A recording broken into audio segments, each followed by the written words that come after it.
जय श्री कृष्ण। ओम नमो भगवते वासुदेवाय नमः। आप सुन रहे हैं पौराणिक अमृतवाणी द्वारा प्रसारित महाभारत कथा। कथा को सुनने के लिए हमारे चैनल को लाइक शेयर एंड सब्सक्राइब करें।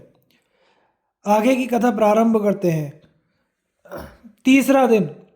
दोनों सेनाओं की व्यूह रचना और घमासान युद्ध। संजय ने कहा, जब रात बीती और सवेरा हुआ तो भीष्म ने अपनी सेना को रणभूमि में चलने की आज्ञा दी। वहां जाकर उन्होंने सेना का गरुड़ व्यूह रचा और उस व्यूह के अग्रभाग में चौंच के स्थान पर वे स्वयं ही खड़े हुए। दोनों नेत्रों की जगह द्रोणाचार्य और कृतवर्मा थे। शिरोभाग में अश्वत्थामा और कृपाचार्य खड़े हुए। इनके साथ त्रैगर्त के वाटदान भी थे। मद्रक, सिंधु, सौवीर, पंचन पंचनद देशीय वीरों के साथ भूरिश्रवा, शल, शल्य, भगदत्त और जयद्रथ ये कंठ की जगह पर खड़े किए गए थे। अपने भाइयों और अनुचरों के साथ दुर्योधन पृष्ठ भाग में स्थित हुआ। कंबोज, शक और शूरसेन देशीय योद्धाओं के साथ लेकर विंद तथा अनुविंद उस व्यूह के पुच्छ भाग में स्थित हुए। मगध और कलिंग देश की सेना तथा दासेर कर्ण उसके दाएं पंख की जगह पर खड़े हुए तथा कारोश, विकुंज, मुंड, कुंडीवृष आदि योद्धा बृहद के साथ बाएं पंख के स्थान पर स्थित हुए। अर्जुन ने कौरव सेना की वह व्यूह रचना देखी तो धृष्टद्युम्न को साथ लेकर उन्होंने अपनी सेना का अर्धचंद्राकार व्यूह बनाया।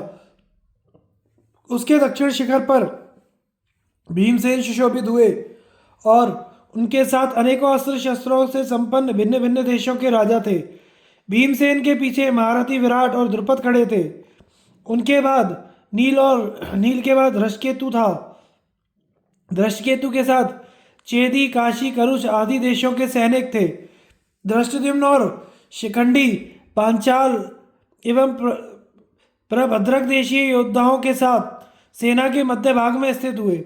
हाथियों की सेना के साथ धर्मराज युधिष्ठिर भी वहीं थे। उनके बाद सात्यकी और द्रौपदी के 5 पुत्र थे। फिर अभिमन्यु और एरावान थे। इसके पश्चात कैके वीरों के साथ घटोत्कच था। अंत में व्यू के वाम शिखर पर अर्जुन स्थित हुए, जिनके रक्षक भगवान श्री कृष्ण थे। इस प्रकार पांडवों ने इस महाव्यूह की रचना की। तदनंतर युद्ध आरंभ हो गया। रथ से रथ, हाथी से हाथी भिड़ गए। रथों की घरघराहट के साथ मिला हुआ दुंदुभियों का स्वर आकाश में गूंज उठा।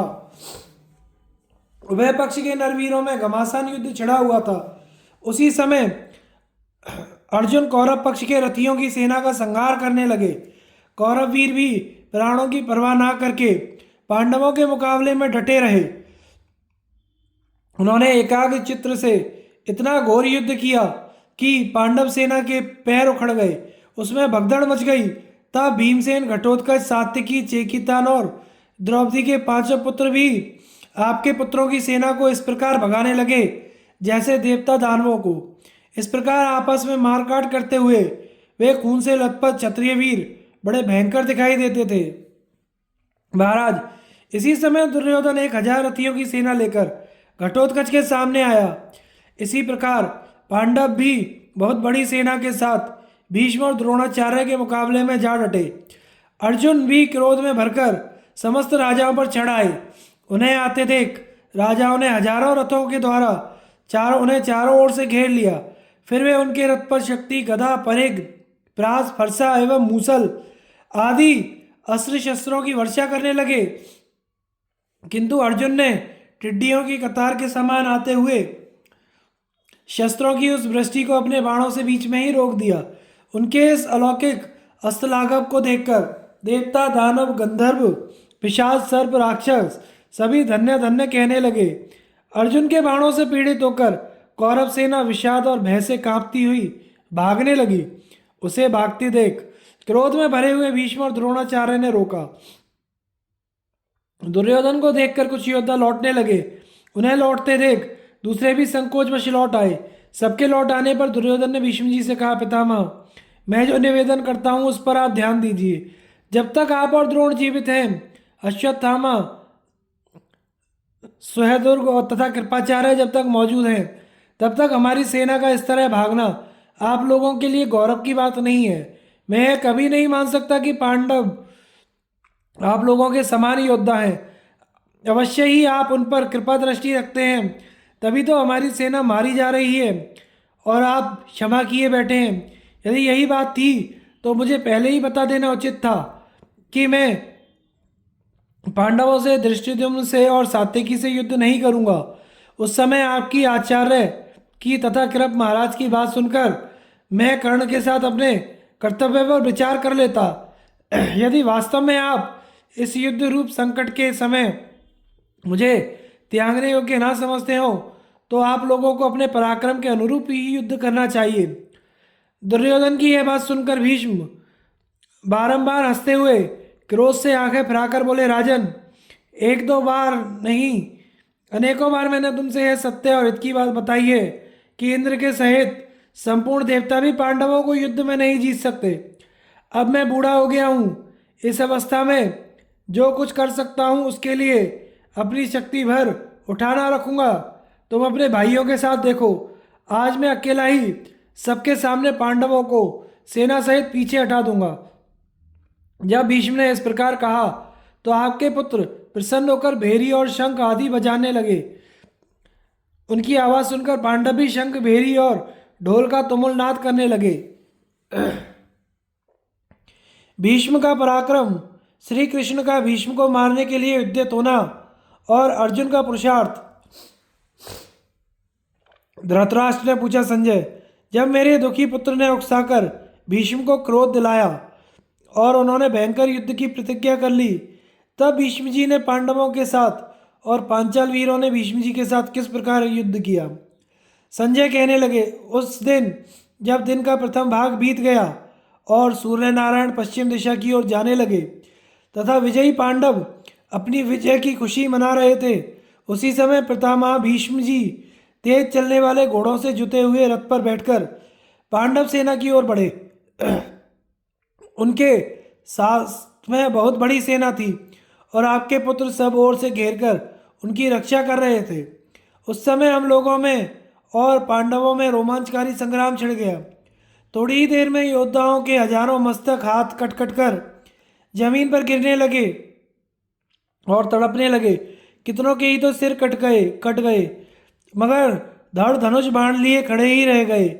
खून की नदी बह चली। उस समय कौरव और पांडवों में जैसा भयानक युद्ध हुआ वैसा ना कभी देखा गया ना कभी सुना गया।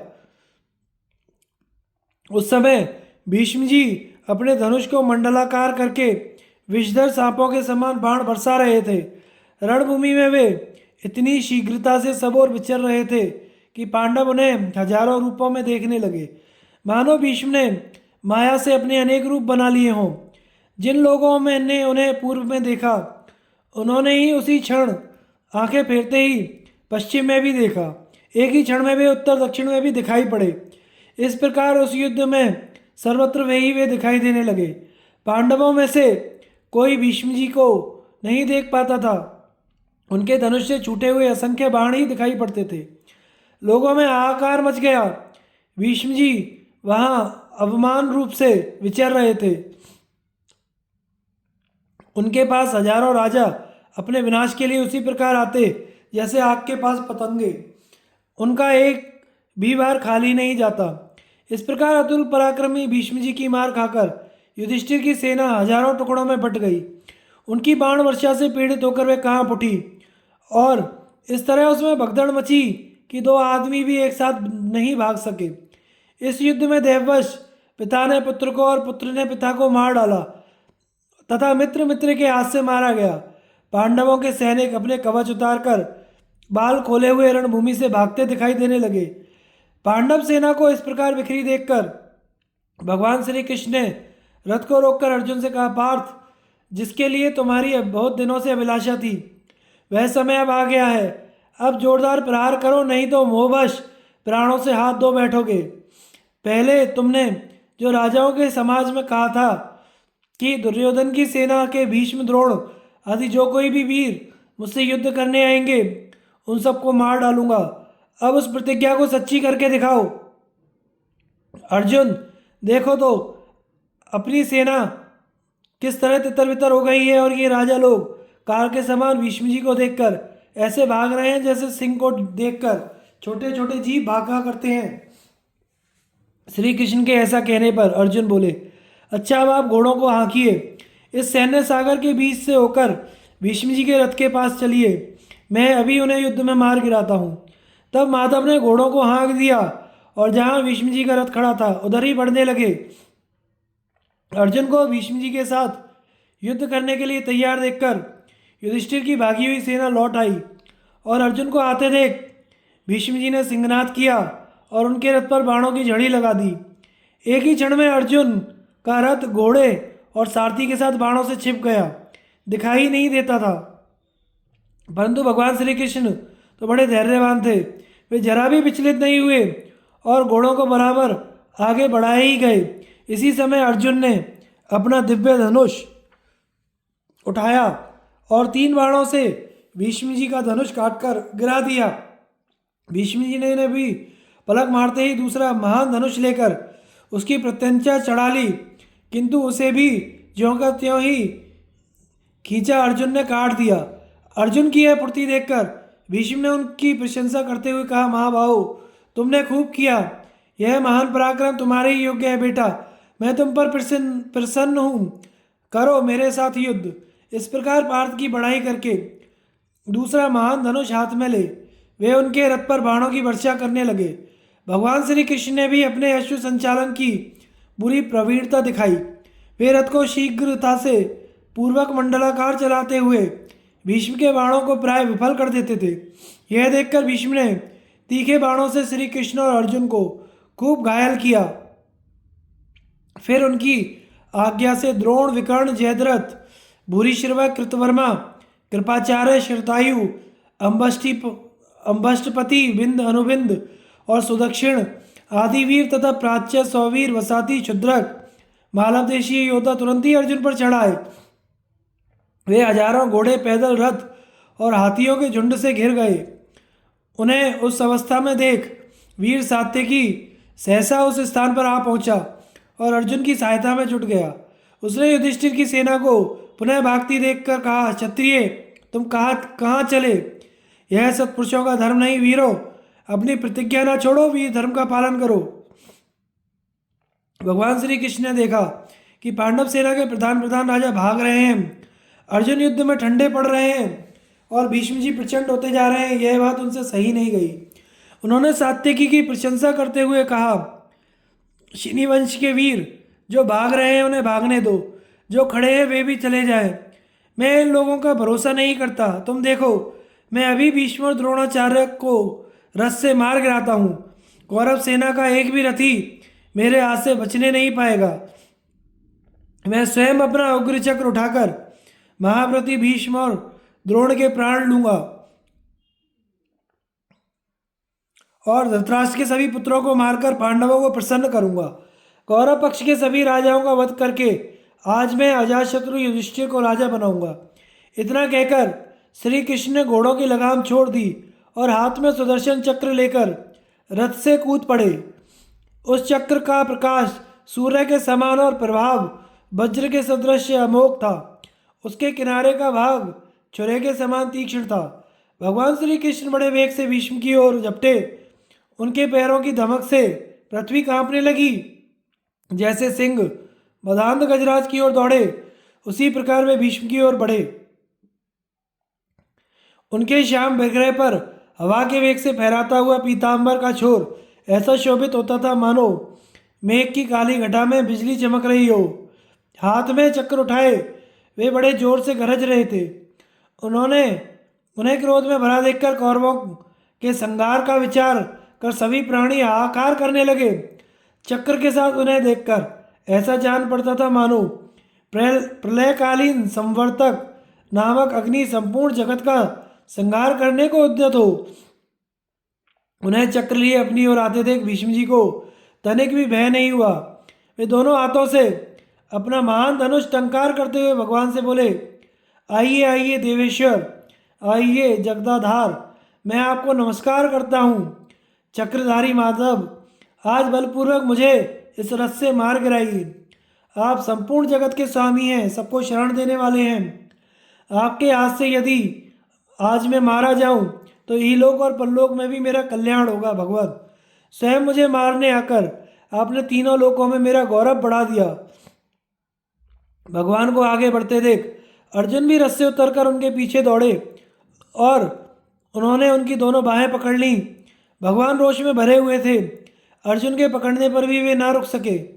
जैसे आंधी किसी वृक्ष को खींच लिए जाए, उसी प्रकार वे अर्जुन को घसीटते हुए आगे बढ़ने लगे।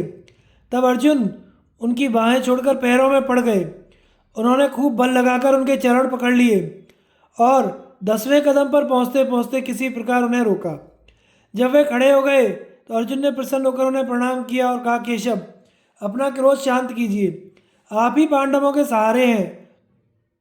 अब मैं भाइयों और पुत्रों की शपथ खाकर कहता हूँ, अपने काम में ढिलाई नहीं करूँगा और प्रतिज्ञा के अनुसार युद्ध करूँगा। अर्जुन की यह प्रतिज्ञा सुनकर श्री कृष्ण प्रसन्न हो गए और उनका प्रिय करने के लिए पुनः चक्र सहित रथ पर जा बैठे। उन्होंने अपने पांचजन्य शंख की ध्वनि से दिशाओं को निनादित कर दिया। उस समय कौरवों की सेना में कोलाहल मच गया और अर्जुन ने गांडीव धनुष से सब दिशाओं में तीक्ष्ण बाणों की वर्षा कर की।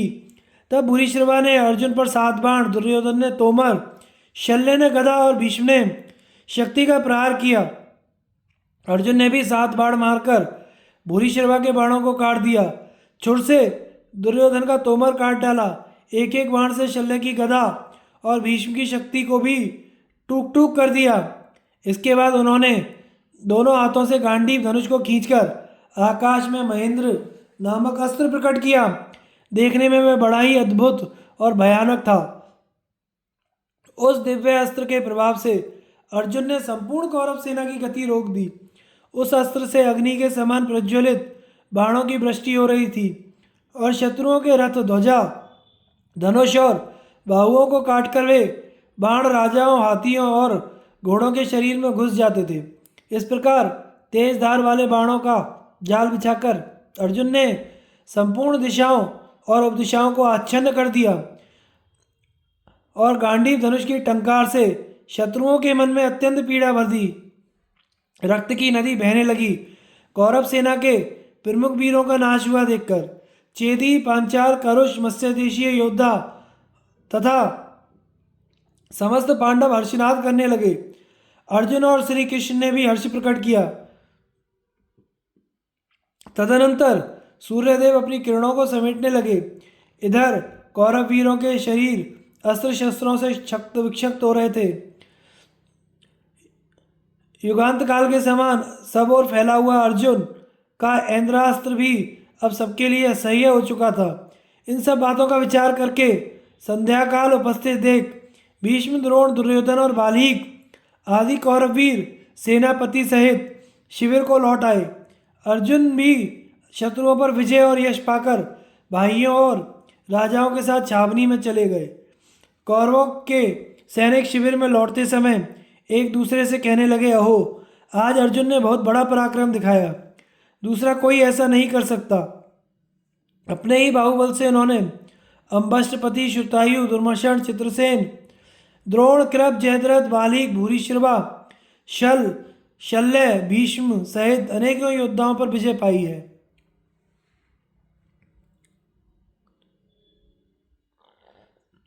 संयमनी पुत्र और कुछ धृतराष्ट्र पुत्रों का वध तथा घटोत्कच और भगदत्त का युद्ध। संजय ने कहा, राजन, रात बीतने पर चौथे दिन प्रातःकाल ही भीष्म जी बड़े क्रोध में भरकर सारी सेना सहित शत्रुओं के सामने आए। उस समय द्रोणाचार्य, दुर्योधन, बालीक, दुर्मशन, चित्रसेन, जयद्रथ तथा अनेकों दूसरे राजा लोग उनके साथ साथ चल रहे थे। भीष्म जी ने सीधे अर्जुन पर ही धावा किया। उनके साथ साथ द्रोणाचार्य, सभी वीर एवं कृपाचार्य, शल्य, विवंशिति, दुर्योधन और भूरिश्रवा भी उन्हीं पर टूट पड़े। यह देखते ही सर्वशस्त्रज्ञ अभिमन्यु उनके सामने आया। उसने उन महारथियों के सब सशस्त्र काट डाले और रणांगन में शत्रुओं के खून की नदी बहा दी। भीष्म जी ने अभिमन्यु को छोड़कर अर्जुन पर आक्रमण किया, किंतु क्रीटी ने मुस्कुराकर अपने गांडीव धनुष द्वारा छोड़े हुए बाणों से उनके शस्त्र समूह को नष्ट कर दिया। उन पर बड़ी बड़ी फुर्ती से बाण बरसाना आरंभ किया। तब भीष्म जी ने अपने बाणों से अर्जुन के शस्त्र समूह को नष्ट कर दिया। इस प्रकार कुरु और संजय वीरों ने भीष्म और अर्जुन का वह अद्भुत द्वंद्व युद्ध देखा। इधर अभिमन्यु को द्रोणपुत्र अश्वत्थामा, भूरिश्रवा, शल्य, चित्रसेन और सायमनी के पुत्र ने घेर लिया। उनके 5 पुरुष सिंहों के साथ अकेला युद्ध करता हुआ अभिमन्यु ऐसा जान पड़ता था मानो कोई शेर का बच्चा 5 हाथियों से लड़ रहा हो। निशाना लगाने की सफाई, शूरवीरता, पराक्रम और फुर्ती में कोई भी वीर अभिमन्यु की बराबरी नहीं कर सकता था। राजन, जब आपके पुत्रों ने देखा कि सेना बड़ी तंग आ गई है तो उन्होंने अभिमन्यु को चारों ओर से घेर लिया, परंतु अपने तेज और बल के कारण अभिमन्यु ने तनिक भी हिम्मत नहीं हारी। वह निर्भय होकर कौरवों की सेना के सामने आकर डट गया। उसने एक बाण से अश्वत्थामा को, 5 से शल्य को घायल कर 8 बाणों द्वारा सायमनी के पुत्र की ध्वजा काट दी। फिर भूरिश्रवा की छोड़ी हुई एक सर्प के समान प्रचंड शक्ति को अपनी ओर आते देख उसने एक पहने बाण से उसे काट डाला। इस समय शल्य ने बड़े वेग से बाण वर्षा कर रहे थे। अभिमन्यु ने उसे रोककर उनके चारों घोड़ों को मार डाला। इस प्रकार भूरिश्रवा, शल्य, अश्वत्थामा, सायमनी और शल, इनमें से कोई भी अभिमन्यु के बाहुबल के आगे नहीं टिक सका। अब दुर्योधन की आज्ञा से त्रिगर्त, मद्र, केके देश के 25,000 वीरों ने अर्जुन और अभिमन्यु दोनों को घेर लिया। यह देखकर पांचाल राजकुमार धृष्टद्युम्न अपनी सेना लेकर बड़े क्रोध से मद्र और केके देशों के वीरों पर टूट पड़ा। उसने 10 बाणों से 10 मद्र देशीय वीरों को, एक से कृतवर्मा के पृष्ठरक्षक को, एक से कौरव के पुत्र दमन को मार डाला। इतने में ही सायमनी के पुत्र ने 30 बाणों से धृष्टद्युम्न को और 10 से उसके सारथी को बीन दिया। तब धृष्टद्युम्न ने अत्यंत पीड़ित होकर एक पहने बाण से सायमनी पुत्र का धनुष काट डाला तथा 25 बाण छोड़कर उसके घोड़ों और रथ के इधर उधर रहने वाले सारथियों को मार गिराया। सायमनी पुत्र तलवार लेकर रथ से कूद पड़ा और तेजी से पैदल ही रथ में बैठे हुए अपने शत्रु के पास पहुंचा। यह देखकर धृष्टद्युम्न ने क्रोध में भरकर गदा से प्रहार करके उसका सिर फोड़ दिया। गदा की चोट से वह ज्यों ही पृथ्वी में गिरा, उसके हाथ से वह तलवार और ढाल छूटकर दूर जा गिरी। इस प्रकार उस महारथी राजकुमार के मारे जाने से आपकी सेना में बड़ा हाहाकार होने लगा। जब सायमनी ने अपने पुत्र को मरा हुआ देखा तो वह अत्यंत क्रोध में भरकर धृष्टद्युम्न की ओर चला। वे दोनों भी आमने सामने आकर रणंगण में भिड़ गए तथा कौरव, पांडव और समस्त राजा लोग उनका युद्ध देखने लगे। सायमनी ने क्रोध में भरकर धृष्टद्युम्न को 3 बाण मारे तथा दूसरी ओर शल्य ने भी उस पर प्रहार किया। शल्य के 9 बाण लगने से धृष्टद्युम्न को बड़ी व्यथा हुई। तब उसने क्रोध में भरकर फौलाद के बाणों से मद्रराज की नाक में दम कर दिया। कुछ देर तक उन दोनों महारथियों का युद्ध समान रूप से चलता रहा। उनमें किसी की भी न्यूनाधिकता मालूम नहीं हुई। इतने में ही महाराज शल्य ने एक पहने बाण से धृष्टद्युम्न का धनुष काट डाला, उसे बाणों से आच्छादित कर दिया। यह देखकर अभिमन्यु बड़े क्रोध में भरकर मद्रराज के रथ की ओर दौड़ा और तीखे बाणों से उन्हें बींधने लगा। तब दुर्योधन, विकर्ण, दुशासन, विवंशिति, दुर्मशण, दुस्सह, चित्रसेन, दुर्मुख, सत्यव्रत और पुरोमित्र ये सब योद्धा मद्रराज की रक्षा करने लगे, किंतु भीमसेन, धृष्टद्युम्न और द्रौपदी के 5 पुत्र अभिमन्यु, नकुल, सहदेव ने इन्हें रोक दिया। ये सब वीर बड़े उत्साह से आपस में युद्ध करने लगे। इन दोनों पक्षों के 10-10 रथियों में का भयंकर युद्ध आरंभ होने पर उसे आपके और पांडव पक्ष के दूसरे रथी दर्शकों की तरह देखने लगे। दुर्योधन ने अत्यंत क्रोध में भरकर 4 तीखे बाणों से धृष्टद्युम्न को बीन दिया तथा दुर्मर्शन ने 20, चित्रसेन ने 5, दुर्मुख ने 9, दुस्सह ने 7, विवंशिति ने 5 और दुशासन ने 3 बाण छोड़कर उसे घायल कर दिया। तब धृष्टद्युम्न ने भी अपने हाथ की सफाई दिखाते हुए उनमें से प्रत्येक को 25-25 बाण मारे तथा अभिमन्यु ने 10-10 बाणों से सत्यव्रत और पुरुमित्र को बीन दिया। नकुल और सहदेव ने अचरज सा दिखाते हुए अपने मामा शल्य पर तीखे तीखे बाण चलाए। तब शल्य ने भी अपने भांजों पर अनेकों बाण छोड़े, किंतु मातृकुमार नकुल और सहदेव बाणों से बिल्कुल ढक जाने पर भी अपने स्थान से तिलभर नहीं डिगे। भीमसेन ने जब दुर्योधन को अपने सामने देखा तो सारे झगड़े का अंत कर देने के लिए एक गदा उठाई और भीमसेन को गदा धारण किए देख आपके सब पुत्र डरकर भाग गए। तब दुर्योधन ने क्रोध में भरकर मगधराज को उसकी 10,000 गजारोही सेना सहित आगे करके भीमसेन पर धावा किया। बस भीमसेन रथ से कूदकर अपनी गदा से हाथियों को कुचलते हुए रण क्षेत्र में विचरने लगे। उस समय भीमसेन की दिल को दहला देने वाली दहाड़ सुनकर सब हाथी सुन्न से हो गए। तब द्रौपदी के पुत्र अभिमन्यु, नकुल, सहदेव और धृष्टद्युम्न ये पांडव पक्ष के वीर भीमसेन की पीछे से रक्षा करते हुए अपने पहने बाणों से मगधी सेना के गजारोही वीरों के सिर काटने लगे। यह देखकर मगधराज ने अपने ऐरावत के समान विशालकाय हाथी को अभिमन्यु के रथ की ओर पेल दिया, किंतु वीर अभिमन्यु ने एक ही बाण में उस हाथी का काम तमाम कर दिया और एक ही बाण से वाहनहीन मगधराज का सिर उड़ा दिया। भीमसेन भी उस गजारोही सेना में घूम घूम कर हाथियों को मारने लगे। उस समय हमने भीमसेन के एक एक प्रहार से ही हाथियों को लोटपोट होते देखा था। क्रोधातुर भीमसेन की चोट खाकर वे हाथी भय से इधर उधर भागकर अपनी ही सेना को रौंद डालते थे। उस समय अपनी गदा को सब ओर घुमाते हुए भीमसेन ऐसे जान पड़ते थे मानो साक्षात भगवान शंकर ही रणांगन में नृत्य कर रहे हों। इसी समय हजारों रथियों के सहित आपके पुत्र नंदक ने अत्यंत कुपित होकर भीमसेन पर आक्रमण किया। उसने भीमसेन पर 6 बाण छोड़े तथा दूसरी ओर से दुर्योधन ने 9 बाणों से उनके वक्षस्थल पर वार किया। तब महाबाहु भीम अपने रथ पर चढ़ गए और अपने सारथी विशोक से बोले, देखो ये महारथी धृतराष्ट्र पुत्र मेरे प्राणों के ग्राहक होकर आए हैं, सो मैं तुम्हारे सामने ही इनका सफाया कर दूंगा। इसलिए तुम सावधानी से मेरे घोड़ों को इनके सामने ले चलो। सारथी से ऐसा कहकर उन्होंने 3 बाण नंदक की छाती में मारे। इधर दुर्योधन ने भी 60 बाणों से भीमसेन को और 3 से उनके सारथी को घायल कर दिया। फिर 3 पहने बाण छोड़कर उसने हंसते हंसते उनका धनुष भी काट डाला। तब भीमसेन ने एक दूसरा दिव्य धनुष लिया, उस पर एक तीखा बाण चढ़ाकर उससे दुर्योधन का धनुष काट डाला। दुर्योधन ने भी तुरंत एक दूसरा धनुष लिया, उससे एक भयंकर बाण छोड़कर भीमसेन की छाती पर चोट की। उस बाण से व्यथित होकर भीमसेन रथ के पिछले भाग में बैठ गए। उन्हें मूर्छा हो गई। भीमसेन को मूर्छित देखकर अभिमन्यु आदि पांडव पक्ष के महारथी असहिष्णु हो उठे और दुर्योधन के सिर पर पहने पहने बाणों की वर्षा करने लगे। इतने में ही भीमसेन को चेत हो गया। उन्होंने दुर्योधन पर पहले 3 और फिर 5 बाण छोड़े। इसके बाद 25 बाण राजा शल्य को मारे। उनसे घायल होकर मद्राज मैदान छोड़कर चले गए।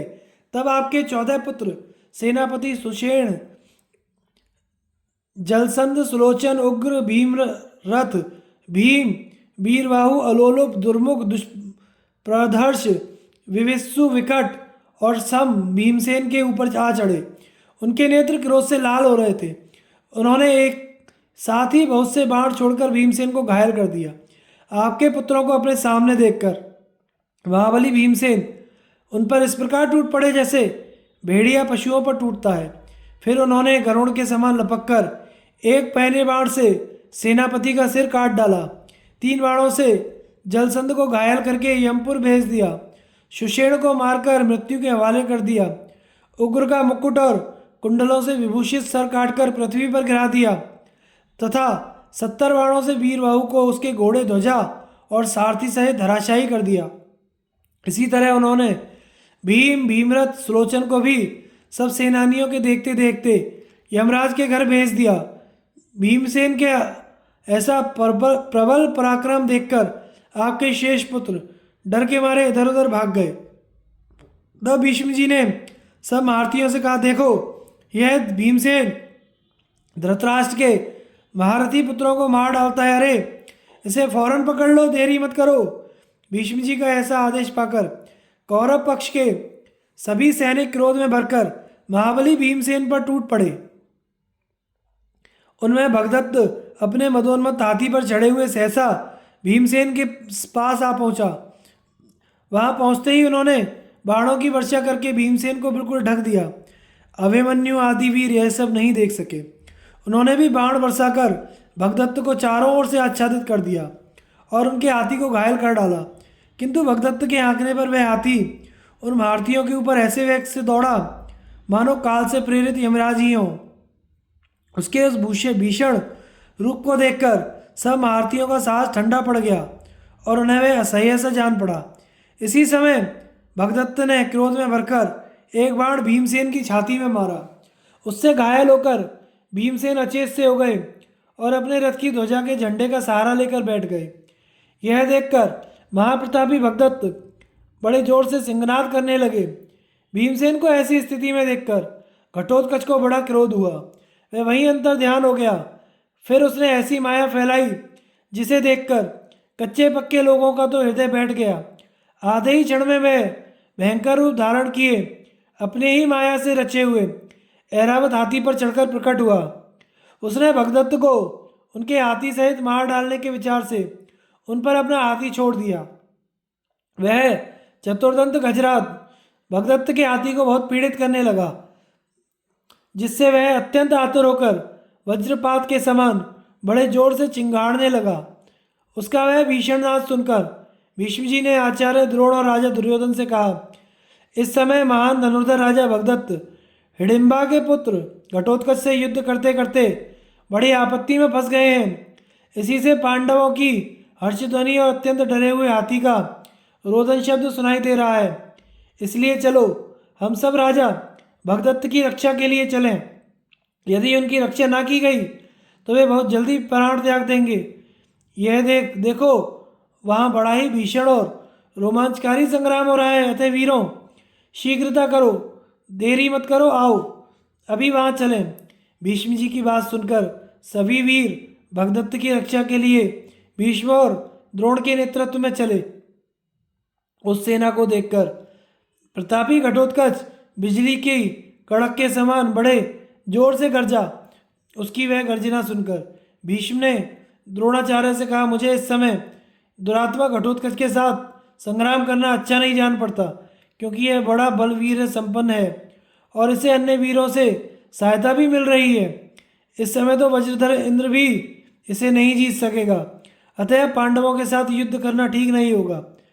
बस आज यही युद्ध बंद करने की घोषणा कर दी जाए। अब शत्रुओं के साथ हमारा कल संग्राम होगा।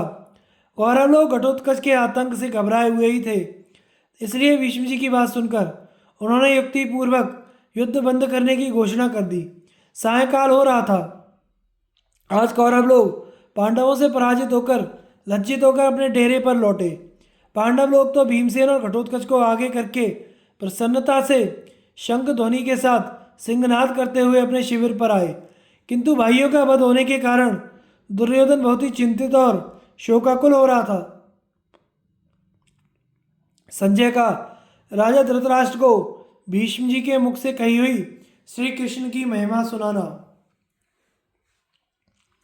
राजा धृतराष्ट्र ने पूछा, संजय, पांडवों का ऐसा पराक्रम सुनकर मुझे बड़ा ही भय और विस्मय हो रहा है। सब और मेरे पुत्रों का ही पराभव हो रहा है। यह सुनकर मुझे बड़ी चिंता हो रही है। अब मेरे पक्ष की जीत कैसे होगी? निश्चय ही विदुर के वाक्य मेरे हृदय को भस्म कर डालेंगे। भीम अवश्य ही मेरे सब पुत्रों को मार डालेगा। मुझे ऐसा कोई वीर दिखाई नहीं देता जो संग्राम भूमि में उनकी रक्षा कर सके। सूत, मैं एक बात पूछता हूँ, ठीक ठीक बताओ, पांडवों में ऐसी शक्ति कहाँ से आ गई? संजय ने कहा, राजन, आप सावधानी से सुनिए और सुनकर वैसा ही निश्चय कीजिए। इस समय जो कुछ हो रहा है वह किसी मंत्र या माया के कारण नहीं है। बात यह है कि महाबली पांडव लोग सर्वदा धर्म में तत्पर रहते हैं और जहाँ धर्म है वहीं जय हुआ करती है। इसी से युद्ध में वे अवध्य हो रहे हैं और उन्हीं की जीत भी हो रही है। आपके पुत्र दुष्टचित्त, पापपरायण, निष्ठुर और कुकर्मी हैं, इसीलिए वे युद्ध में नष्ट हो रहे हैं। इन्होंने नीच पुरुषों के समान पांडवों के प्रति अनेक क्रूरताएं की हैं। अब उन्हें उन निरंतर किए हुए पाप कर्मों का भयंकर फल प्राप्त होने का समय आ गया है। इसलिए पुत्रों के साथ अब आप भी उसे भोगिए। आपके सुहृदय विदुर, भीष्म, द्रोण और मैंने भी आपको बार बार रोका, किंतु आपने हमारी बात पर कुछ ध्यान ही नहीं दिया। जिस प्रकार मरणासन्न पुरुष को औषध और पथ्य अच्छे नहीं लगते, वैसे ही आपको अपने हित की बात अच्छी नहीं मालूम हुई। अब आप जो मुझसे पांडवों की विजय का कारण पूछते हैं, सो इस विषय में मैंने जैसा सुना है वह बताता हूँ। उस दिन आपके भाइयों को युद्ध में उस दिन अपने भाइयों को युद्ध में पराजित हुआ देख राजा दुर्योधन ने रात्रि के समय पितामह भीष्म जी से पूछा, दादाजी, मैं समझता हूँ कि आप द्रोणाचार्य, शल्य, कृपाचार्य, अश्वत्थामा, कृतवर्मा, सुदक्षिण, भूरिश्रवा, विकर्ण और भगदत्त आदि महारथी तीनों लोगों के साथ संग्राम करने में समर्थ हैं, किंतु आप सब मिलकर भी पांडवों के पराक्रम के सामने नहीं टिक पाते। यह देखकर मुझे बड़ा संदेह हो रहा है। कृपया बताइए, पांडवों में ऐसी क्या बात है जिसके कारण वे हमें क्षण क्षण में जीत रहे हैं? भीष्म जी ने कहा, राजन, इन उदार कर्मा पांडवों का की अवध्यता का एक कारण यह है, वह मैं तुम्हें बताता हूँ, सुनो। तीनों लोकों में ऐसा कोई भी पुरुष ना तो हुआ है ना होगा जो श्री कृष्ण से सुरक्षित इन पांडवों को परास्त कर सके। इस विषय में पवित्र आत्मा मुनियों ने मुझे एक इतिहास सुनाया है, वह मैं तुम्हें सुनाता हूँ। पूर्व काल में गंधमादन पर्वत पर समस्त देवता और मुनिगण पितामह ब्रह्मा जी की सेवा में उपस्थित हुए थे। उस समय उन सबके बीच में बैठे हुए ब्रह्मा जी ने आकाश में एक तेजोमय विमान देखा। तब उन्होंने ध्यान द्वारा सब रहस्य जानकर प्रसन्न चित्त से परम पुरुष परमेश्वर को प्रणाम किया। ब्रह्मा जी के खड़े होते देख सब देवता और ऋषि भी हाथ जोड़े खड़े हो गए। वह अद्भुत प्रसंग देखने लगे। जगत सृष्टा ब्रह्मा ने बड़े विधि विधान से भगवान का पूजन किया और इस प्रकार स्तुति करने लगे, प्रभु, आप संपूर्ण विश्व को आच्छादित करने वाले, विश्व स्वरूप और विश्व के स्वामी हैं। विश्व में सब और आपकी सेना है। यह विश्व आपका कार्य है। आप सबको अपने वश में रखने वाले हैं, इसीलिए आपको विश्वेश्वर और वासुदेव कहते हैं। आप योग स्वरूप देवता हैं। मैं आपकी शरण में आया हूँ। विश्वरूप महादेव, आपकी जय हो। लोकहित में लगे रहने वाले परमेश्वर, आपकी जय हो। सर्वत्र व्याप्त रहने वाले योगीश्वर, आपकी जय हो। योग के आदि और अंत, आपकी जय हो। आपकी नाभि से लोक कमल की उत्पत्ति हुई है। आपके नेत्र विशाल हैं। आप लोकेश्वरों के भी ईश्वर हैं, आपकी जय हो। भूत, भविष्य और वर्तमान के स्वामी, आपकी जय हो। आपका स्वरूप सौम्य है। मैं स्वयंभू ब्रह्मा आपका पुत्र हूँ। आप असंख्य गुणों के आधार और सबको शरण देने वाले हैं, आपकी जय हो। शांग्र धनुष धारण करने वाले नारायण, आपकी महिमा का पार पाना बहुत कठिन है, आपकी जय हो। आप समस्त कल्याण में गुणों से संपन्न विश्व मूर्ति और निरामय हैं, आपकी जय हो। जगत के अभीष्ट साधन करने वाले महाबाहु विश्वेश्वर, आपकी जय हो। आप महान शेषनाग और महावराह रूप धारण करने वाले हैं, सबके आदि कारण हैं। किरणें ही आपके केश हैं, प्रभु, आपकी जय हो, जय हो। आप किरणों के धाम, दिशाओं के स्वामी, विश्व के आधार, अप्रमेय और अविनाशी हैं। व्यक्त और अव्यक्त सब आप ही का स्वरूप है। आपके इस रहने का स्थान असीम अनंत है। आप इंद्रियों के नियंता हैं। आप सभी कर्म शुभ ही आपके सभी कर्म शुभ ही शुभ हैं। आपकी कोई इयत्ता नहीं है। आप स्वभावतः गंभीर और भक्तों की कामनाएं पूर्ण करने वाले हैं, आपकी जय हो। ब्राह्मण, आप अनंत बोध स्वरूप हैं, नित्य हैं और संपूर्ण भूतों को उत्पन्न करने वाले हैं। आपको कुछ करना बाकी नहीं है। आपकी बुद्धि पवित्र है। आप धर्म का तत्व जानने वाले विजय प्रदाता हैं। पूर्ण योग स्वरूप परमात्मन, आपका स्वरूप गूढ़ होता हुआ भी बहुत स्पष्ट है। अब तक जो हो चुका है और जो हो रहा है सब आपका ही रूप है। आप संपूर्ण भूतों के आदि का कारण और लोक तत्व के स्वामी हैं। भूत भावन आपकी जय हो। आप स्वयंभू हैं। आपका सौभाग्य महान है। आप इस कल्प का संहार करने वाले एक विशुद्ध परब्रह्म हैं। ध्यान करने से अंतःकरण में एक आपका आविर्भाव होता है। आप जीव मात्र के प्रियतम परब्रह्म हैं। आपकी जय हो। आप स्वभावतः संसार की सृष्टि में प्रवृत्त रहते हैं। आप ही संपूर्ण कामनाओं के स्वामी परमेश्वर हैं। अमृत की उत्पत्ति के स्थान, सत्व स्वरूप, मुक्त आत्मा और विजय देने वाले आप ही हैं।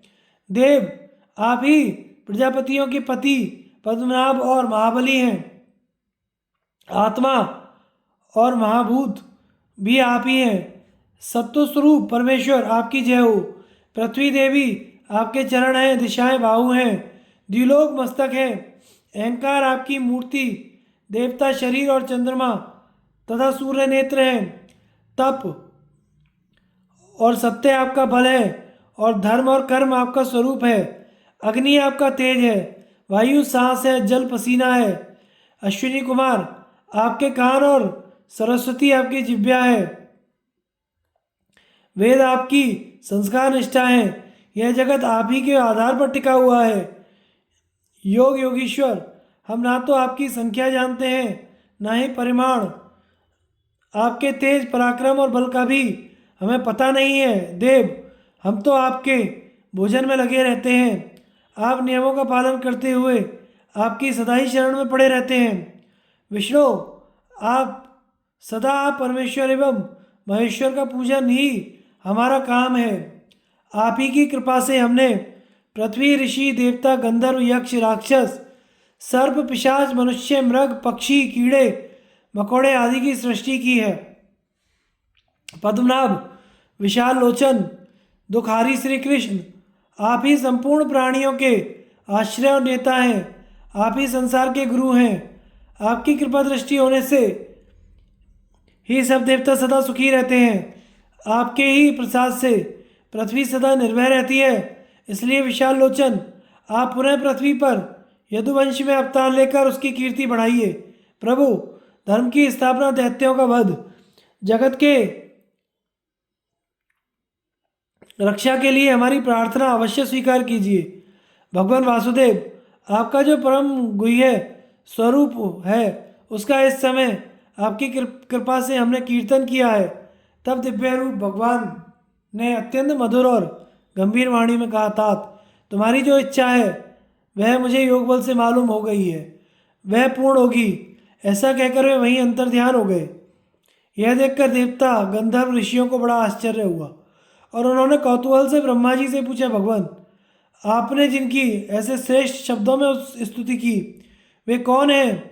उनके विषय में हम कुछ कहना चाहते हैं। तब भगवान ब्रह्मा ने मधुर वाणी में कहा, ये स्वयं परब्रह्म थे जो समस्त भूतों के आत्मा, प्रभु, परम पद स्वरूप हैं।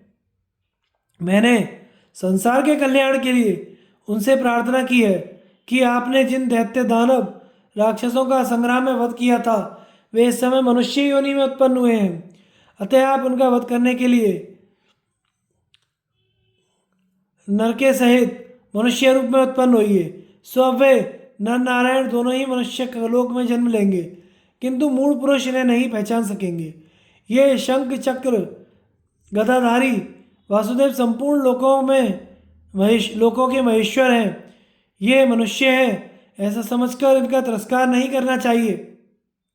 यही परम गुह्य हैं, यही परम पद हैं और यही पर ब्रह्म हैं।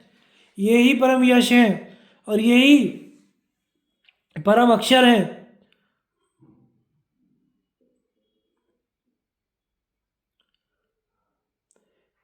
यही अव्यक्त सनातन तेज हैं। यही पुरुष नाम से प्रसिद्ध है तथा यही परम सुख और परम सत्य हैं। अतः अपने सुहृदों को अभय करने वाले इन किरीट कौस्तुभधारी श्री हरि को तिरस्कार करेगा उसका भविष्य अंधकार में पड़ेगा। भीष्म जी कहते हैं, देवता और ऋषियों के से ऐसा कहकर श्री ब्रह्मा जी उन्हें विदा करके अपने लोक को चले गए। वे सब स्वर्ग में चले आए। एक बार कुछ पवित्र आत्मा मुनिगण श्री कृष्ण के विषय में चर्चा कर रहे थे। उन्हीं के मुख से मैंने यह प्रसंग सुना था। यही बात मैंने जगनी नंदन परशुराम, मतिमान मार्कंडे और व्यास तथा नारद जी से भी सुनी है। यह सब जानकर कि हमारे लिए श्री कृष्ण वंदनीय और पूजनीय क्यों नहीं है, हमें तो अवश्य ही इनका पूजन करना चाहिए। मैंने और अनेक वेद वेदता मुनियों ने तो तुम्हें बारंबार श्री कृष्ण और पांडवों के साथ युद्ध ठानने से रोका था, किंतु मोहवश तुमने इसका कोई तत्व ही नहीं समझा। मैं तुम्हें कोई क्रूर कर्मा राक्षस ही समझता हूँ, क्योंकि तुम श्री कृष्ण और अर्जुन से द्वेष करते हो। भला इस साक्षात नर नारायण से कोई दूसरा मनुष्य कैसे द्वेष कर सकता है? मैं तुमसे ठीक ठीक कहता हूँ, यह सनातन अविनाशी लोक में, सर्वलोक में नित्य जगदीश्वर जगतदर्ता और अविकारी हैं। यही युद्ध करने वाले हैं, यही जय हैं, यही जीतने वाले हैं। जहाँ श्री कृष्ण है वहाँ धर्म है, और जहाँ धर्म है वहीं जय है। श्री कृष्ण पांडवों की रक्षा करते हैं, इसलिए उन्हीं की जय भी होगी। दुर्योधन ने पूछा, दादाजी, इन वसुदेव पुत्र को संपूर्ण लोकों में महान बताया जाता है, अतः मैं इनकी उत्पत्ति और स्थिति के विषय में जानना चाहता हूँ। भीष्म जी बोले, भरत श्रेष्ठ, वसुदेव नंदन निस्संदेह महान है। ये सब देवताओं के भी देवता हैं। कमल नयन श्री कृष्ण से बड़ा और कोई नहीं है। मार्कंडे जी ने इनके विषय में बड़ी ही अद्भुत बातें कही हैं। ये सर्वभूतमय पुरुषोत्तम है। सर्ग के आरंभ में इन्हीं ने संपूर्ण देवताओं और ऋषियों को रचा था, तथा ये ही सबकी उत्पत्ति और प्रलय के स्थान है। स्वयं धर्मस्वरूप, धर्मज्ञ, वरदायक और संपूर्ण कामनाओं की पूर्ति करने वाले हैं। यही कर्ता कार्य आदिदेव और स्वयं प्रभु हैं। भूत, भविष्य और वर्तमान की भी इन्हीं ने कल्पना की है, और इन्हीं ने दोनों संध्याओं, दिशाओं, आकाश और नियमों को रचा है। अधिक क्या, ये अविनाशी प्रभु ही संपूर्ण जगत की रचना करने वाले हैं। इन परम तेजस्वी प्रभु को केवल ध्यान योग से ही जाना जा सकता है। यह श्री हरि ही वराह, नरसिंह और भगवान त्रिविक्रम हैं। यही समस्त प्राणियों के माता पिता हैं। इन श्री कमल नयन भगवान से बढ़कर कोई दूसरा तत्व ना कभी था ना होगा। इन्हीं ने अपने मुख से ब्राह्मणों को, भुजाओं से क्षत्रियों को, जंघा से वैश्यों को और पैरों से शूद्रों को उत्पन्न किया था। यही संपूर्ण भूतों के आश्रय हैं। जो पुरुष पूर्णिमा और अमावस्या के दिन इनका पूजन करता है वह परम पद को प्राप्त होता है। ये परम तेज स्वरूप और समस्त लोकों के पिता में है। मुनिजन इन्हें ऋषिकेश कहते हैं। यही सबके सच्चे आचार्य, पिता और गुरु हैं। जिस पर ये प्रसन्न है उसने मानो सभी अक्षय लोक जीत लिए। जो पुरुष भय के समय श्री कृष्ण की शरण लेता है और सर्वदा इस स्तुति का पाठ करता है वह कुशलता से रहता है और सुख पाता है। उसे कभी मोह नहीं होता।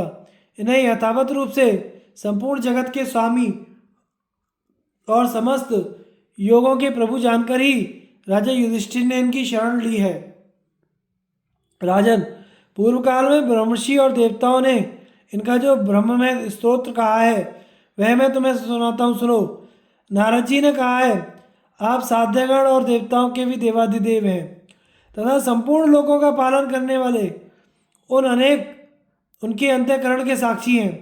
मार्कंडे जी ने कहा है, आप ही भूत, भविष्य तथा वर्तमान हैं, तथा आप ही यज्ञ और तपों के तप हैं। भृगु जी ने कहा है, आप देवों के देव हैं तथा भगवान विष्णु को जो पुरातन परम रूप है वह भी आप ही हैं। महर्षि द्वैपायन का कथन है कि आप वसुओं में वासुदेव, इंद्र को भी स्थापित करने वाले देवताओं के परम देव हैं। अंगिरा जी कहते हैं, आप पहले प्रजापति स्वर्ग में दक्ष थे तथा आप ही समस्त लोगों की रक्षा करने वाले हैं। देवल मुनि कहते हैं, अव्यक्त आपके शरीर से हुआ है, व्यक्त आपके मन में स्थित है तथा सब देवता भी आपसे ही उत्पन्न हुए हैं। असित मुनि का कथन है कि आपके सिर से स्वर्गलोक व्याप्त है, भुजाओं से पृथ्वी, आपके उदर में तीनों लोक हैं। आप सनातन पुरुष हैं, तपय शुद्ध महात्मा लोग आपको ऐसे ही समझते हैं तथा आत्मतृप्त ऋषियों की संपूर्ण धर्मों में अग्रगण्य और संग्राम से पीछे हटने वाले नहीं हैं।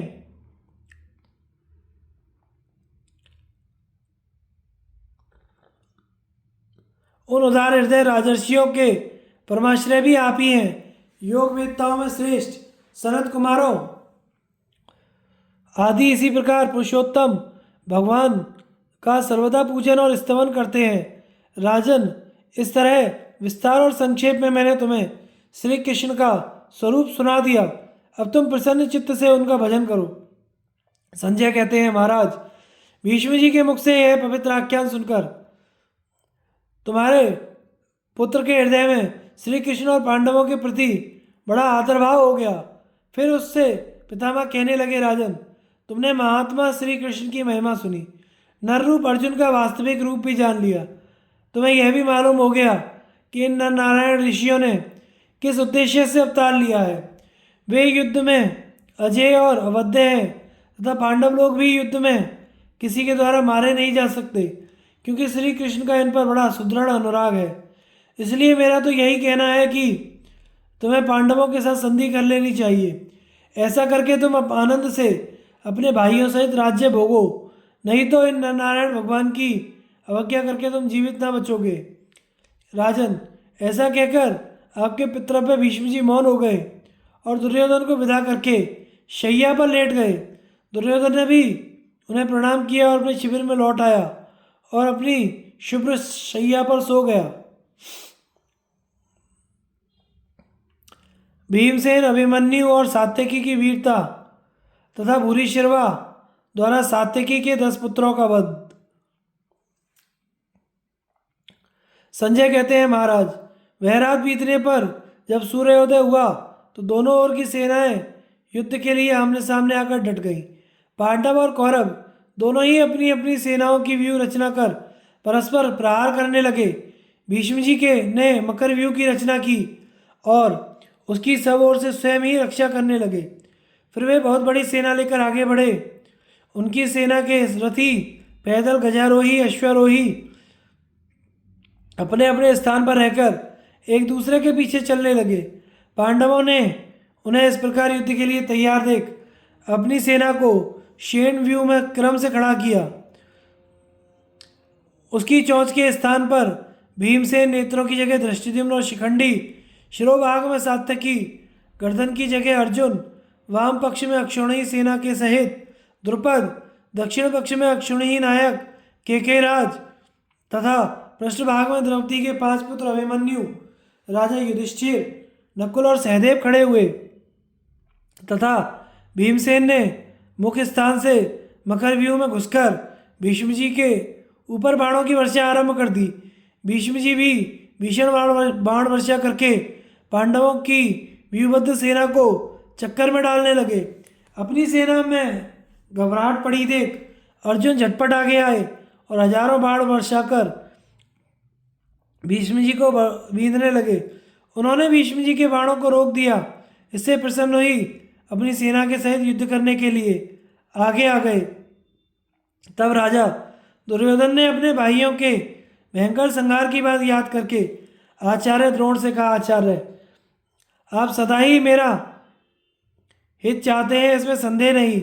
हम भी आपका ही और पितामह भीष्म का आश्रय लेकर संग्राम में परास्त करने के लिए देवताओं को ललकारने का साहस करते हैं। फिर इन हीन पराक्रमहीन पांडवों की बात ही क्या है। अतः आप ऐसा कीजिए जिससे ये पांडव लोग शीघ्र ही मारे जाएं। दुर्योधन के ऐसा कहने पर आचार्य द्रोण सात्यकी के देखते देखते पांडवों का व्यू तोड़ने लगे। तब सात्यकी ने उन्हें रोका। फिर उन दोनों का बड़ा भीषण घोर युद्ध होने लगा। आचार्य ने क्रोध में भरकर पहने पहने बाणों से सात्यकी की हंसली की हड्डी पर प्रहार किया। इससे भीमसेन को बड़ा क्रोध हुआ। वे सात्यकी की रक्षा करते हुए आचार्य द्रोण को बींधने लगे तथा द्रोण और भीष्म और शल्य ने भीषण बाण वर्षा करके भीमसेन को ढक दिया। यह देखकर अभिमन्यु और द्रौपदी के पुत्रों ने उन सब पर वार करना आरंभ कर दिया। दिन चढ़ते चढ़ते युद्ध बड़ा भयंकर रूप धारण करने लगा। उसमें पांडव कौरव दोनों ही पक्षों के अनेकों प्रधान प्रधान वीर काम आए। इस घमासान भीषण युद्ध में बड़ा ही घोर गगनभेदी शब्द होने लगा। इस समय अपने भाइयों तथा दूसरे राजाओं को भी भीष्म जी से ही उलझा हुआ देखकर अर्जुन बाण चढ़ाकर उनकी ओर दौड़े। उनके पांचजन्य शंख और गांडीव धनुष का शब्द सुनकर वानरी ध्वजा को देखकर हमारी ओर के सब सैनिकों के छक्के छूट गए। जिस समय अर्जुन ने अपना भयानक अस्त्र लेकर भीष्म जी पर आक्रमण किया, उस समय हमारे सैनिकों को पूर्व पश्चिम का भी होश नहीं रहा। आपके पुत्रों के सहित वे सब घबराकर भीष्म जी की शरण में जाने लगे।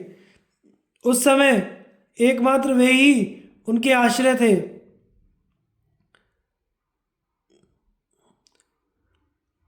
सभी लोग ऐसे भयभीत हो गए कि रथी रथ में से और घुड़सवार घोड़ों की पीठ से गिरने लगे तथा पैदल भी पृथ्वी पर लोटपोट हो गए। भीष्म जी ने तोमर, प्रास, नाराज आदि धारण करने वाले योद्धाओं की विशाल वाहिनी के सहित अर्जुन का सामना किया। इसी प्रकार अवंती नरेश काशीराज के साथ, भीमसेन जयद्रथ के साथ, युधिष्ठिर शल्य के साथ, विकर्ण सहदेव के साथ, चित्रसेन शिखंडी के साथ, मत्स्यराज विराट और उनके साथी दुर्योधन और शकुनी के साथ, द्रुपद, चेकितान और सात्यकी, आचार्य द्रोण एवं अश्वत्थामा के साथ तथा कृपाचार्य और कृतवर्मा धृष्टद्युम्न के साथ युद्ध करने लगे। इस प्रकार घोड़ों को आगे बढ़ाकर तथा हाथी और रथों को घुमाकर सब योद्धा आपस में भिड़ गए। युद्ध होते होते मध्याह्न हो गया और सूर्य के ताप से आकाश जलने लगा। उस समय कौरव और पांडवों में आपस में बड़ी भीषण मारकाट होने लगी। भीष्म जी ने सब सेना के देखते ही देखते भीमसेन को आगे बढ़ने से रोक दिया। उनके धनुष से छूटे हुए तीखे बाणों ने भीमसेन को घायल कर दिया। तब महाबली भीमसेन ने उनके ऊपर एक अत्यंत वेगवती शक्ति छोड़ी। उसे आती देखकर भीष्म जी ने अपने बाणों से उसे काट डाला तथा एक और बाण छोड़कर भीमसेन के धनुष के 2 टुकड़े कर दिए। इतने में ही सात्यकी ने बड़ी फुर्ती से सामने आकर भीष्म जी के ऊपर बाण बरसाना आरंभ कर दिया। तब भीष्म जी ने एक भीषण बाण चढ़ाकर सात्यकी के सारथी को रथ से गिरा दिया। उसके मारे जाने से सात्यकी के घोड़े इधर उधर भागने लगे। इससे सारी सेना में बड़ा कोलाहल होने लगा। अब भीष्म जी ने पांडव सेना का विध्वंस आरंभ किया। यह देखकर धृष्टद्युम्न आदि पांडव पक्ष के वीर आपके पुत्रों की सेना पर टूट पड़े। इस प्रकार दोनों ओर से बड़ा घोर युद्ध होने लगा। भारती विराट ने भीष्म जी पर 3 बाण छोड़े और 3 बाणों से उनके घोड़ों को घायल कर दिया। तब भीष्म जी ने 10 बाणों से विराट को बीन दिया। इसी समय अश्वत्थामा ने 6 बाणों से अर्जुन की छाती पर वार किया। अर्जुन ने अश्वत्थामा के धनुष को काट डाला। तब अश्वत्थामा ने दूसरा धनुष लेकर 90 बाणों से अर्जुन को और 70 बाणों से श्री कृष्ण को घायल कर दिया।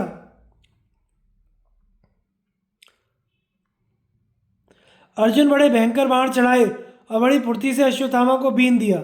वे बाण अश्वत्थामा का कवच भेद कर उनका रक्त पीने लगे, किंतु इस प्रकार घायल होने पर भी उनमें व्यथा का कोई चिन्ह दिखाई नहीं दिया। वे पूर्ववत भीष्म की रक्षा के लिए डटे रहे। इसी बीच दुर्योधन ने 10 बाणों से भीमसेन को बीन दिया। तब भीमसेन ने बड़े तीखे बाण छोड़कर कुरुराज की छाती को बीन दिया। अभिमन्यु ने 10 बाणों से चित्रसेन पर और 7 से पुरुमित्र पर चोट की तथा सत्यव्रत भीष्म जी को 70 बाणों से घायल करके वह रणांगन में नृत्य ऐसा करने लगा। यह देखकर उस पर चित्रसेन ने 10 बाणों से पुरुमित्र ने 7 से और भीष्म जी ने 9 बाणों से वार किया। वीर अभिमन्यु ने इस प्रकार घायल होकर चित्रसेन के धनुष को काट डाला तथा उसके कवच को काटकर छाती पर बाण छोड़ा। अभिमन्यु का ऐसा पराक्रम देखकर आपका पौत्र लक्ष्मण उसके सामने आया और बड़े बड़े तीखे बाण छोड़कर उसे घायल करने लगा। तब सुभद्रा नंदन ने उसके चारों घोड़ों और सारथी को मारकर अपने पहने बाणों से उस पर आक्रमण किया। इससे लक्ष्मण ने अत्यंत क्रोध में भरकर अभिमन्यु के रथ पर एक शक्ति छोड़ी। उसे आती देख अभिमन्यु ने अपने पहने बाणों से उसके टूक टूक कर दिए। तब कृपाचार्य लक्ष्मण को अपने रथ में बैठाकर रण क्षेत्र से बाहर ले गए। इस प्रकार जब संग्राम बहुत भयंकर हो गया तो आपके पुत्र और पांडव लोग अपने प्राणों को संकट में डालकर एक दूसरे पर प्रहार करने लगे। महाबली भीष्म जी ने अत्यंत क्रोध में भरकर अपने दिव्य अस्त्रों से पांडवों की सेना का सफाया करना आरंभ कर दिया। दूसरी ओर रणोन्मत्त सात्यकी अपना हस्तलाघव दिखलाते हुए शत्रुओं पर बाण वर्षा करने लगा। उसे बढ़ते देख दुर्योधन ने उसके मुकाबले में 10,000 रथों को भेजा, परंतु सत्य पराक्रमी सात्यकी ने उन सभी धनुर्धर वीरों को दिव्य अस्त्रों से मार डाला। इस प्रकार दारुण पराक्रम करके वह वीर हाथ में धनुष लिए भूरिश्रवा के सामने आया। भूरिश्रवा ने देखा कि सात्यकी ने हमारी सेना को मार गिराया है, तो वह क्रोध में भरकर दौड़ा और अपने महान धनुष से वज्र के समान बाणों की वृष्टि करने लगा। वे बाण क्या थे? साक्षात मृत्यु थे। सात्यकी के पीछे चलने वाले योद्धा उन बाणों की मार ना सह सके, अतएव उसका साथ छोड़कर इधर उधर भाग गए। सात्यकी के 10 महारथी पुत्रों ने भूरिश्रवा का यह पराक्रम देखा तो वे क्रोध में भरे हुए उसके सामने आ गए और उसके ऊपर बाणों की वर्षा करने लगे। उनके छोड़े हुए बाण यमदंड और वज्र के समान भयंकर थे, किंतु महारथी भूरिश्रवा को उनसे तनिक भी भय नहीं हुआ। उसने अपने पास पहुंचने से पहले ही उन्हें काट कर गिरा दिया। उस समय हमने उसका यह अद्भुत पराक्रम देखा। वह अकेला ही निर्भय होकर 10 महारथियों से युद्ध कर रहा था। उन 10 महारथियों ने बाण वृष्टि करते हुए भूरिश्रवा को चारों ओर से घेर लिया और वे उसे मार डालने का उपक्रम करने लगे। यह देखकर भूरिश्रवा में भी क्रोध भर गया और उनसे युद्ध करते करते ही उन सबके धनुष काट दिए। इस प्रकार धनुष कट जाने पर अपने तीखे बाणों से उनके मस्तक भी काट डाले। अपने महाबली पुत्रों को मरा देखकर सात्यकी गरजता हुआ भूरिश्रवा से आकर भिड़ गया। दोनों महारथी एक दूसरे पर के रथ पर प्रहार करने लगे। दोनों के रथ और घोड़ों को मार डाला और रथहीन होकर हाथों में तलवार एवं ढाल ले उछलते कूदते सामने आ गए। युद्ध के लिए खड़े हो गए। इतने में ही भीमसेन ने आकर सात्यकी को रथ पर चढ़ा लिया। तब दुर्योधन ने भी सबके देखते देखते भूरिश्रवा को रथ पर बिठा लिया। इस प्रकार इधर युद्ध चल रहा था। दूसरी ओर पांडव लोग क्रुद्ध होकर महारथी भीष्म से भिड़े हुए थे। संध्या काल आते आते अर्जुन ने बड़ी तेजी के साथ 25,000 महारथियों को मार डाला। वे महारथी दुर्योधन की आज्ञा से पार्थ के प्राण लेने गए थे, परंतु जैसे अग्नि के पास जाकर पतंगे जल जाते हैं, उसी प्रकार अर्जुन के पास जाकर वे नष्ट हो गए। इसी समय सूर्य अस्त होने लगा। सारी सेना व्याकुल हो रही थी। भीष्म जी के रथ के घोड़े भी थक गए थे, इसलिए उन्होंने सेना को युद्ध बंद करने की आज्ञा दी। अत्यंत घबराई हुई दोनों सेनाएं अपनी अपनी छावनी में चली गईं। संजयों के साथ पांडवों और कौरव भी अपने अपने शिविर में जाकर विश्राम करने लगे। आगे की कथा का प्रसारण हम अगले भाग में प्रसारित करेंगे। हमारे चैनल को लाइक शेयर एंड सब्सक्राइब करें। धन्यवाद।